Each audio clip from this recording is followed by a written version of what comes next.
each different bubble of reality is true. A galactic historian is a person that looks at all the lines of dramatic karma. Nudge, nudge. It's the Holy Grail. Improvise. Mysterious. It's counter psychic intelligence. Why is DNA farming of this star cluster so important? Because we do manifest our reality. We do create our reality.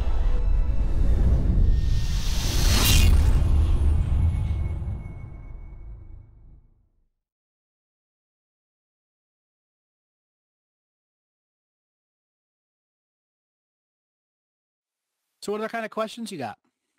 Oh my goodness, I've wanted to ask this one for a while. I'm just going to put these words out there. I'm going to put mystery school, divine feminine, Mediterranean or otherwise. And the last one is a goddess, Isis. Let's go for those subjects and my connection to them. Okay.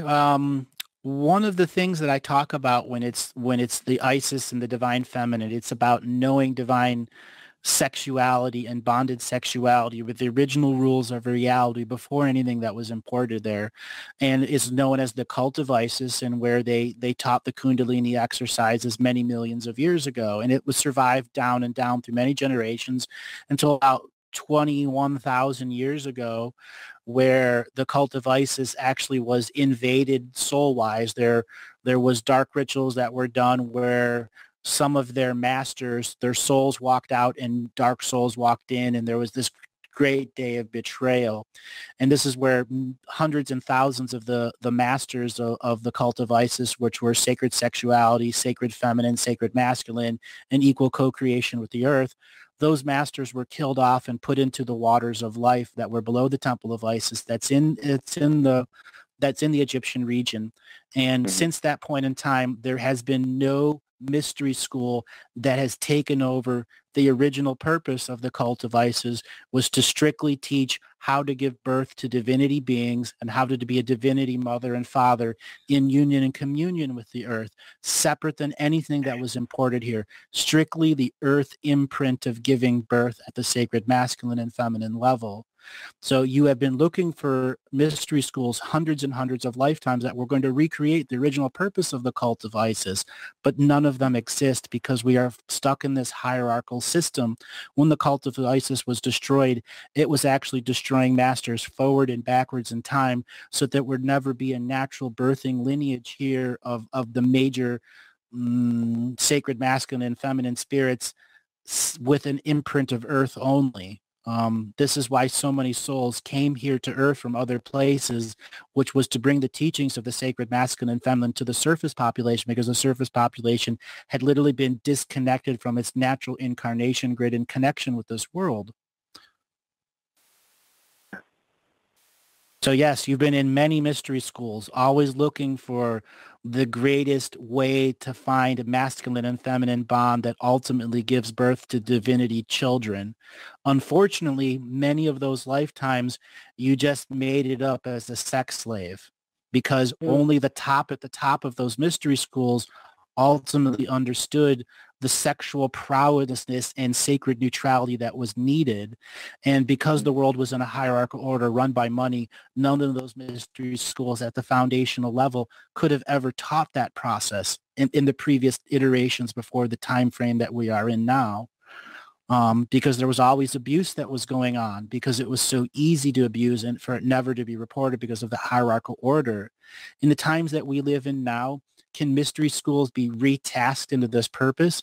Yes, they just have to understand they must let go of all dual 0-point functions and return to the 0-point function of your natural birth. You were born in the womb, from the womb of a mother who was also born from the womb of another. That's the natural birth process. We are no longer separated from our parents at birth. Our umbilical cord is not cut. We return once again to the natural imprint.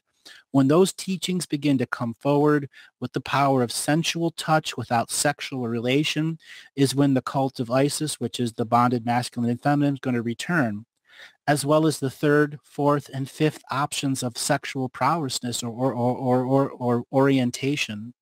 Imagine what our world if we had a third sex or a fourth sex. Yeah.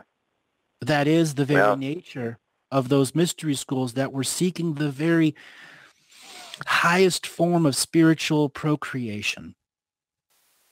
Yes.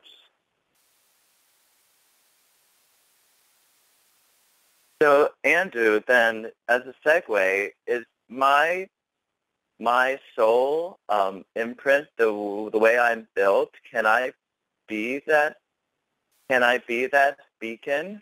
And is the way I'm built for Yes. that sort of project? It is and it isn't.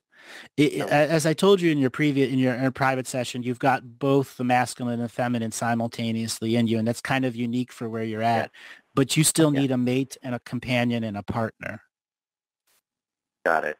Without that, you won't complete that process, and you can't become a teacher of that process without that a part of you. Indeed. One who's equal into their own studies of their own sensuality before sexuality. It is the sensual touch that will teach divinity path birthing. It is not the sexual intercourse and the great joys that come from it. It is how much you can touch each other at the heart-based level and exchange that telepathic communication that we're going to go to a procreation mode. And in that procreation mode, when you're both inside each other for whatever purpose it is, for the divinity purpose of bringing a soul into the womb so that the sperm and the egg that meet has the soul right there at the beginning spark, which completely separates that soul from the reincarnation grid. It makes it an incarnating divinity spirit.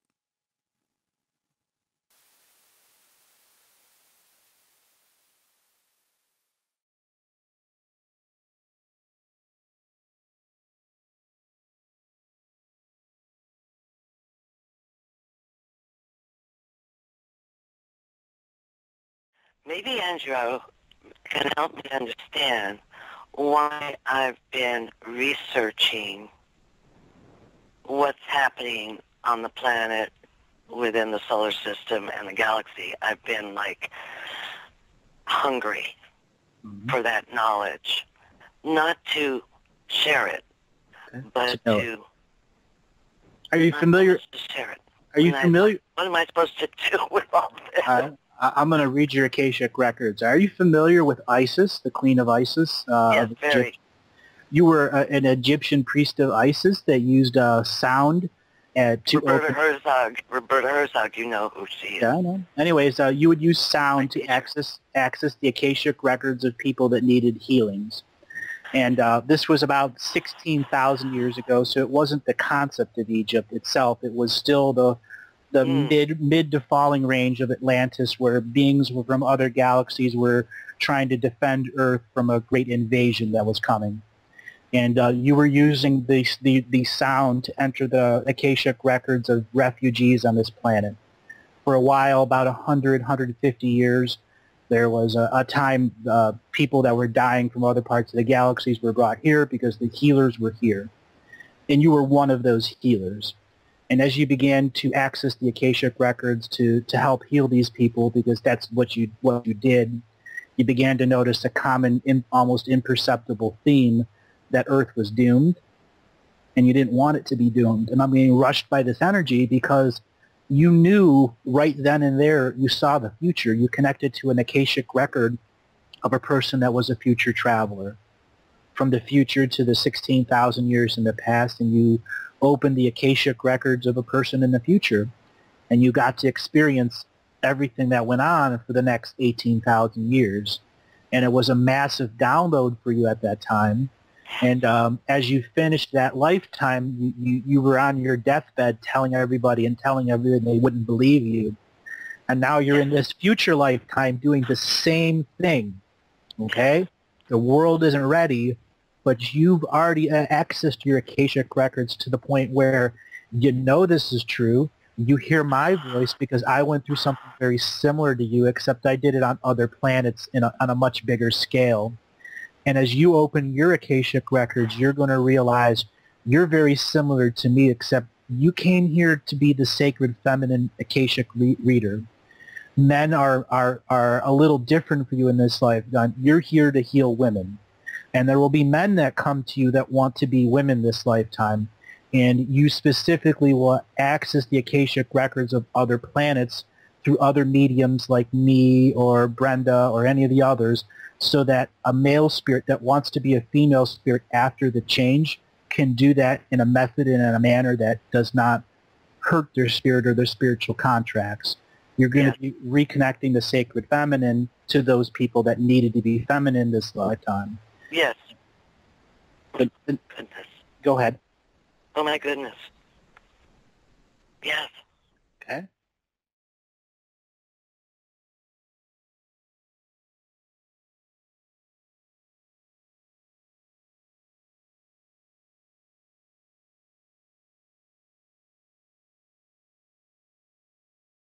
Okay, great. Yeah, got up, saw that it was snowing, and decided I was going to cancel most of my appointments today so I don't have to drive out in the snow, and had some wonderful organic coffee, and then just kind of started wandering around. I've tuned in already. I've tuned into you really fast. Yeah. But what I'm going to do is I'm going to read your four-directional energy, and then I'll get direct to your question. Mm-hmm. The first direction, the east energy, that which is your co-creative internal force that looks to the rise and fall of the sun as the cycle that determines how much energy you have each day, because your soul is this solar-powered soul. You're clearly a child of the sun. You were a sun worshiper in many lifetimes previously. Currently, the east energy is telling you about the burdens of life and how you must rely upon yourself. The first example is you chose to cancel your appointments today so that you could not drive in the snow. That ultimately was because in your dream time, you had a council dream last night that was asking you to empty your burdens, was asking you to understand that inside you there is a grandmother to the sun. So that's the energies of the east.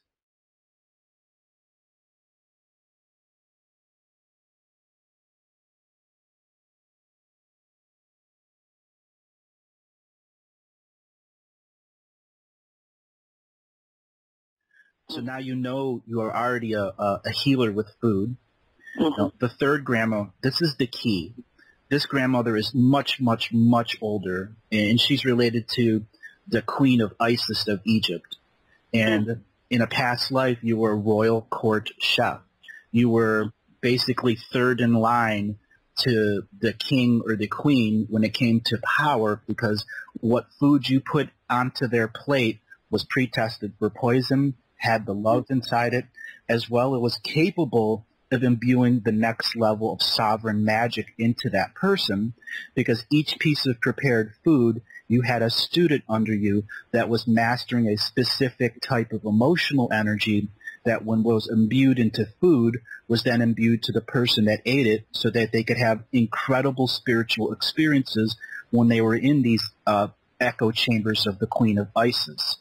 So they would partake in these foods that were from you, the shaman, the grandmother of the old days. They would go into these echo chambers, and several singers would come in and create a harmonic echoing, and the food within the gut would then begin to turn to energy, and that person would absorb it and go through a rapid process of, I don't want to say the word ascension, but more like there's this incredible amount of sentience that's coming into them that's related to the food and then to each person that prepared it, and it was a way for them to understand how so many others were learning in this world, because the people that were raising their vibration were getting ready to make the great jump into the future great spirits that they were. Now, near the end of this grandmother's life, she was finally asked to come into the center of the chamber and to produce food in the chamber during a vibratory rate. And at that point is when there was an attack, and much of who you were then was ended because of the forces of domination and control. And since that point, that grandmother has been completely eliminated because of the energies of the vibratory chamber, and the other shamans that came in were more dark and kind of bound that energy and made sure you couldn't come back, so that particular line of kings couldn't come back in.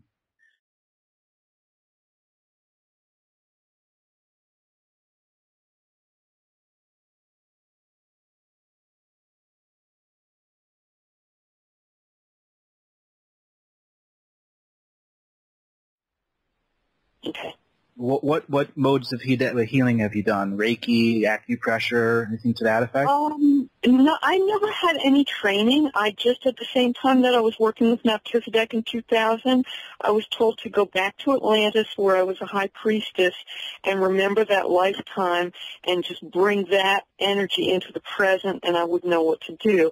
And so would do sound healing with my voice and with rattles and drums, direct the energy, would do chakra balancing, open up the meridians of light, go into chakras, release past life trauma where the karma had been complete, but the trauma was still embedded in them, causing illness, disease, and imbalance, and I would release that and harmonize that so that they were no longer trapped in the past of their karma, so to speak. Yeah. I think the reading kind of speaks for itself. I mean, it was very apparent, the ISIS is Atlantis. All right. Yeah. All right. So you were the food healer.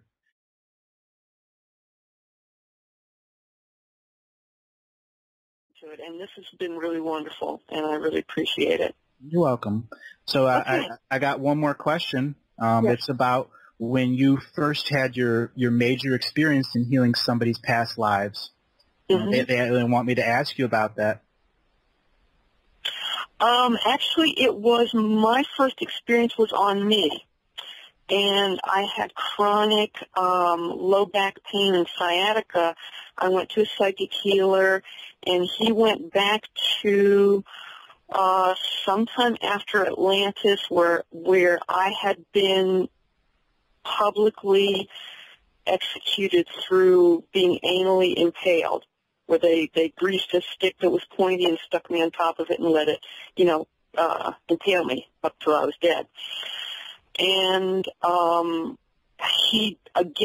it was the same kind of thing where he said the karma had been, cleared. I had completed whatever the karma was, and, whatever action led to me having that action happen, all that had been resolved and cleared, but the trauma was still lodged within me. Right. And releasing that, and I've had very little back problems since then. So it was like having it done to me. I could see how it was done.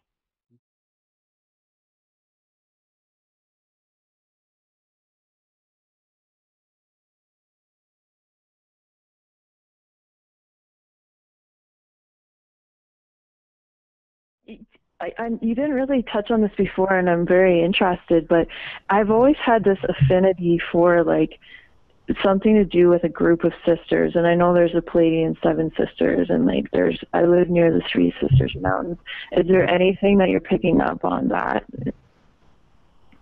Yeah, there's a lot of stuff there. I'm trying to think of how to relate it to you. This is a Divine Feminine organization that was based in South Africa that began going north. It eventually bonded with a lot of the teachings of the House of Nefertiti, which then led into House of Isis, psychic, sensual, sexual, spiritual divinity path expression. It then, when Isis was taken over, this organization, the Dravanor, broke back off. They retreated back to South Africa. They brought a lot of corruption with them, but as the corruption got to the more hardened teachings in South Africa, this is what kind of made South Africa in its own bubble and why it wasn't taken over for quite a few hundreds of years later. But many of those sacred feminine women went on these psychic traveling boats and made it to Madagascar to India into the Himalayas. So your relation really is about how to bond with other sisters so that they can go through fertility rites to have the child that they want with the selected bonded male that they want, both taught sacred and sensual rituals from not birth, but from a earlier teenage year, like tween years, even though they wouldn't have their first sexual orientation until they were 16 or 17, and that was in a protected manner so that both of them can have it and it wouldn't be terribly offensive to them, because many times the first experience is not pleasurable for many people. And it needs to be a pleasurable expression. And if it isn't, it really traumatically harms the light body, and it makes it even harder for the stargates to open. Okay. Interesting. Definitely not the direction that I expected, but yeah, I'll definitely have to go back and listen and absorb this. Well, you have connections to these organizations, and what that means is you have to explore them. Could I give them name? I can, but that's your creation. That's your to follow. I mean, you're a really expansive and explorative person. If you really set down the time, the effort, the energy, and the ceremonial space, not only can you get the names of them, you can get long-term conversations, but you have to be willing to convert the mind energies to something you can go back and look at, whether it's a recording of you talking to yourself, or it's doing automatic writing, or doing something that converts that experience into something that's recorded here.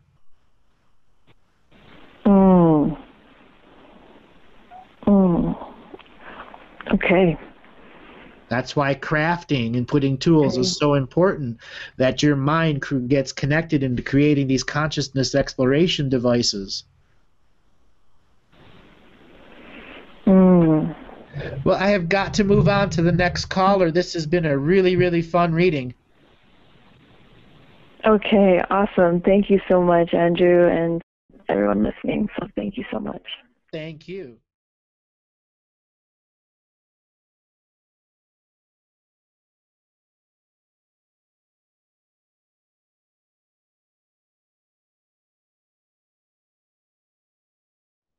Well, we're going to move into the reading portion. So you have the Akashic record of this world and 20,000 other worlds open to you. Do you have specific questions did you want to ask, or did you want me to just jump into the reading? No, I have some specific questions. That would be great. One of the big things that I want to understand is soul purpose, and whether my soul contracts were hijacked, because I felt like I had lived like 3 lives packed into this one, and get an understanding why I needed to have so many husbands and so many children. Okay, well, one of the reasons I picked you out of the big list of people that were having readings and what the particular material you wrote there was exactly that. I'm going to say the best way to describe you is you had a whole lot of things that you had to finish on your it's the end life bucket list. Okay, so you needed to resolve karma with all of the people that you were married to, all of the children that you had, as well as resolving karma with divinity path birthing issues at around 6,000 years ago, where you were part of the cult of Isis after it was already captured and they began to reverse engineering the negative treatments of women into other timelines and dimensions so that the actual experience of the sacred feminine would be bastardized on all 5 timelines. And you were a part of a very powerful sex cult that was in the Crimea region that would use the sexual energies of tens of thousands of men and women in mass sexual rituals to open the particular portals in the Crimea region so they could get in and out of the tunnels. And at that point in time, the magical sex industry is what ruled this world. It was domination and control at that time, before even it was overturned by what simply we'll call it the beginning of the Dragon Triad armies, when all organizations were overthrown by Earth's own factions itself to institute an area. When you got torn out of that last scenario, you did not finish a karmic cycle, and you also did not want to go back into that magical sex industry. As male or female or whatever else you incarnated in, you found yourself giving birth to divinity path beings who went off the neutral perspective and generally went deep into polarity or zealotism. And this really, really harmed your soul's longer-term outlook. So you looked at your 10,000 lives that you had to plan ahead of yourself. You knew that the challenge was being offered to you. You had already mastered your DNA skin suit technology since the early times of Lemuria, but you had gotten to a point where your own programming had gotten you stuck. Stuck from having the best of the experience where you're riding the roller coaster and your arms are up in the air every lifetime. and you had to figure out how to have calm and relaxing lifetimes afterward. And this is where you took on lifetimes as a squid, or lifetimes as a jellyfish, or lifetimes up as a koala bear. Anything that didn't have a hierarchical social structure in which they could go out and just be filter animals. You took tremendous lifetimes as filter fish. You weren't just one fish, you were tens of thousands of them simultaneously. And you probably did this from about 4,500 BC to around 2,000 BC, where you then emerged out of the ocean lifetimes, and you came to a beach life as a crocodile in, what is this, Florida? No, Alabama region. You came into life back as a Sasquatch. There we go. So you did the entire animal gambit and came out as a fourth dimensional Sasquatch in the Louisiana, Arkansas area. That was your big areas, like a swamp beast. That would be around 2000 BC. There you led several dozen lifetimes where you were a marsh soul walker, which means you transited the native Indians of that area would use you as a being that could walk the soul over to another side. When a being would drop the red robes and become a blue spirit, you would be a physical guide that would manifest to the different clans and tribes of that area and escort them into the afterlife, instead of having them being taken by the false light technology that was just permeating all of Turtle Island at that area. You had DNA skin suit technology that you were born into that made you very immune to some of the negative psychic programming that was going on there, and you still have that today in your light body framework. It's I want to say, like the reverse of a sacred geometry crest. Like, it protects you from sacred geometry crests built inside your heart frequency. Mm-hmm.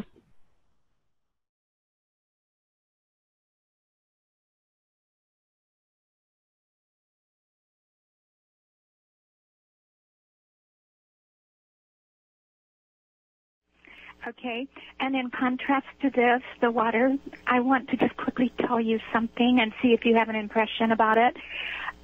For a number of years, in my dreamscape, or it's kind of like in a transscape, I am in a desert, a rural desert, and the only thing I see are some markings in the desert and a very ancient face buried in the sand, and there's agony in the face, and I've seen that repeatedly. That is a very powerful image, and I've tuned into this before. This is another example of a marker in the Akashic records. It represents that there was a soul society that was living on Earth as physical beings that created consciousness exploration that essentially was able to get past the rules of the world of domination control at the time, identify that time as 77,632 BC, and it was the time when Ra Akhenaten, which was a separate being from Akhenaten and Amun-Ra. Ra Akhenaten was an entity from Andromeda that came here into physical form. He never actually went through the incarnation grid. What he did is he traveled here, unmanifested his body, went into the astral world, and made a temporary contract with Earth to come down in here and be a person that could make sure that the powerful souls of Earth who had been here and going through the crap of the drama made sure that they had anchors in wisdom and anchors through mystery schools that would be able to exist separate of the domination control. And the reason this image is reminding you is there are places throughout the world that you can go and visit that still are connected to that energies. And it's time for you to understand that you can visit these places in your dreams, but you will find a connection to this place in the South Pacific. And it's through the Polynesian people that help spread the word of the words there. Well, thank you so much. I appreciate it. And there's just a lot to the story here, and well, there is. and And even though I kind of have the overview of it, it's coming back into this 3D limitation where it is really, there's something here that just really wants to cut us off from connecting to the fullness. You're right. There is. And the way you beat it is by recording yourself and then witnessing yourself speak. You're an empathic and an intuitive and a psychic person on your own nature. Imagine how it would be if you had a video of yourself telling as much of the story as you can, and then you go back and watch it piece by piece, and you look at yourself. You look at your body language. You intuit with your empathic nature and your psychic understanding. That's me. That's my layer of truth. And that's going to be the reinforcing energy you need to get beyond the limiting force that's trying to cut the pegs out from underneath you.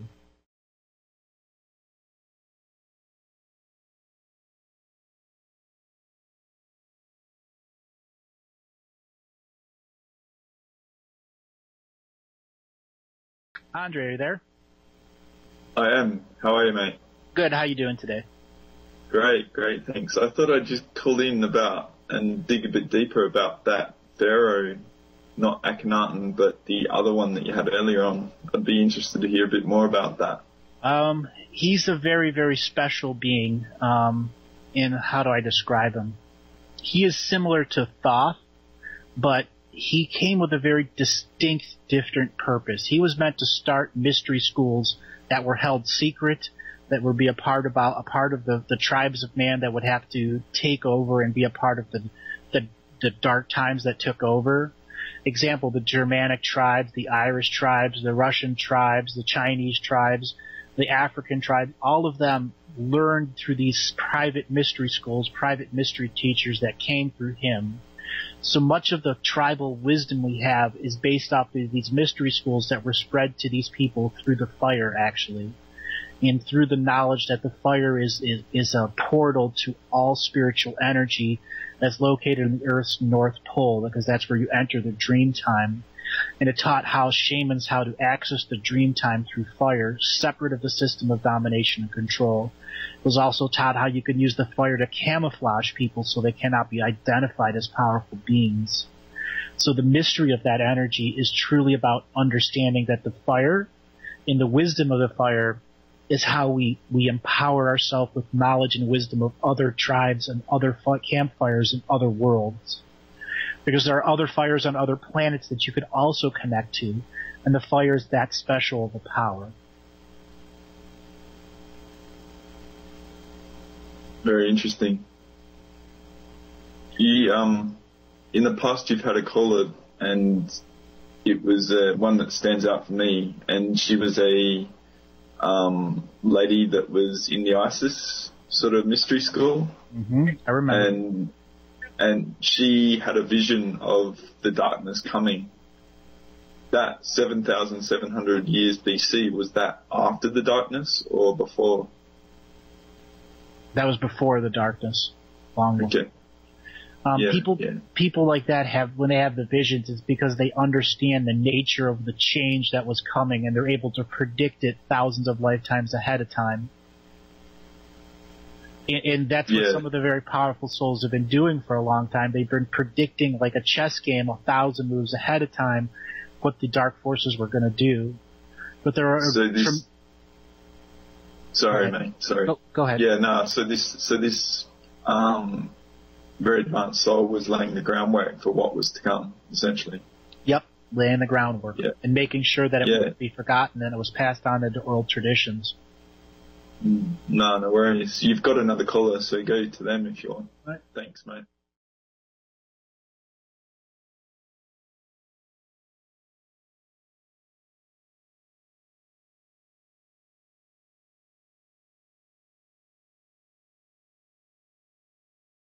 So yeah, good, interesting. Okay, and then I have lots of questions here, but I was listening to one of your shows, and what really got me, and I got some goosebumps, was that one episode where you talked about Ra Akhenaten, and I want to know if I'm related to him. Yes, you are. Yes, you are. I knew You're it. his 97th cousin. The 97th cousin, okay. Yes. So, okay. I don't know what 97th cousin means, but so... It means nothing. It means you just share a common thread of DNA. Oh, okay. See, Akhenaten is a person that survived as a myth. He didn't never go as living legend. He was being erased from history before his living legend began because the controllers of that time realized that they had been duped by a person that originally agreed to follow domination and control's will, and he's like, no, I'm going to do my own version of domination and control and take over the whole world from within. Oh, okay. Yes. So he was a backstabber to the system. Oops, I'm losing you. He was a backstabber to the system. Oh, he was back. Okay, but I thought he was a good guy. So, but he was trying to take over himself, or what? Correct. He still wanted to take over himself, replace the old system with his. And the way you do that is gathering big armies of people that support you and promise them land and children and wives and beer. Oh yeah, okay. Oh, I thought he had like a. Well, actually, that's the only place. Yeah, that's the only source I've been able to contact or find is that one reading that you did. So I thought that was interesting. I limit myself talking about the Akhenaten families, the Egyptian families, because we're going to run into heavy-duty esoteric concepts, very dark rituals, as well as very light rituals. So it's just a subject matter that really needs its own frequency show and an audience that's ready to understand the material. Otherwise, it's going to be brand new material that just blows people's mind, that could take them months or years to really discover what it means. Okay. And that's probably the same with Thoth, right? Thoth and I have a competing newspaper relationship. I use it as that. You know, Thoth has his own newspaper, and he presents himself the way he is, and the Galactic Historian essentially is its own newspaper and presents it the way it is. And when we talk about other newspapers, I have a little bit more freedom with Thoth because he managed to exist on all four simultaneous timelines, being both good and bad, opening mystery schools on all four timelines. And then he kind of got mixed up with, the guy we will not name, Mr. Merlin, blah, blah, blah. And those two were drinking buddies for a while, which ultimately led his paper to become like Fox News. Oh, okay. So Thoth is Thoth, and Thoth is currently Fox News in my personal expression. Yeah, that's what I heard too. He's kind of like that's what he's become a trickster in a way, right? He was started as a trickster. Oh, he started as a trickster. Okay. Started as a trickster. His whole point was to make sure domination and control would not do anything comfortably. His goal was to have a finger inside their butt at all points in time. Against those of domination and control. Correct, because he believed it was being installed wrong. He had a fundamental belief that the way it was being installed over many millions of years was absolutely wrong. And he's correct, it was wrong. But it was the only thing that could be done at the time because there wasn't a long-term consensus for any other way.